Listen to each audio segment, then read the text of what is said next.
গোপন সূত্রে পাওয়া খবরের ভিত্তিতে নাকা চেকিং চালিয়ে বিপুল পরিমাণ মদ বাজেয়াপ্ত করল ইসলামপুর পুলিশ জেলার চাকুলিয়া থানার পুলিশ।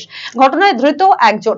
জানা গিয়েছে, মঙ্গলবার রাতে কানকি বাস স্ট্যান্ডের কাছে ডালখোলার দিক থেকে আসা এক বোলেরো গাড়িতে তল্লাশি চালিয়ে মেলে 33টি কার্টুন ভর্তি মদের পাউচ, যার প্রতিটি কার্টুনে ছিল 48টি করে পাউচ। এর বাজার মূল্য আনুমানিক 2.5 লক্ষ টাকা।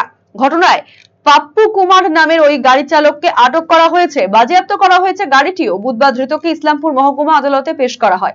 তবে কোথায় এই মদগুলি নিয়ে যাওয়া হচ্ছিল তা খতিয়ে দেখছে পুলিশ।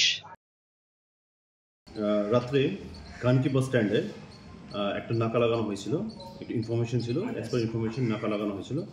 তো যে ইনফরমেশন ছিল কি কিছু মাদক সামগ্রীগুলো কিছু আসছে বলে, তো সেভাবে নাকা ছিল। তো নাকার মধ্যে 33 কার্টুনস লিকার ধরা পড়েছে, যেটা দালখোলা সাইড থেকে আসছিল। এবার ইনভেস্টিগেশনে বোঝা যাবে কি এটা এক্স্যাক্টলি কোন জায়গা থেকে আসছিল। তো একজনকে অ্যারেস্ট করা হয়েছে আর ওকে রিমান্ডে নেওয়া হচ্ছে। আর 33 কার্টুনসে টোটাল আপনার 48 পাউচ করে প্রত্যেক কার্টুনে ছিল। টোটাল 180 ml এর একটা পাউচ ছিল। টোটাল যে যার ভ্যালু হচ্ছে অ্যারাউন্ড 2.5 lakhs।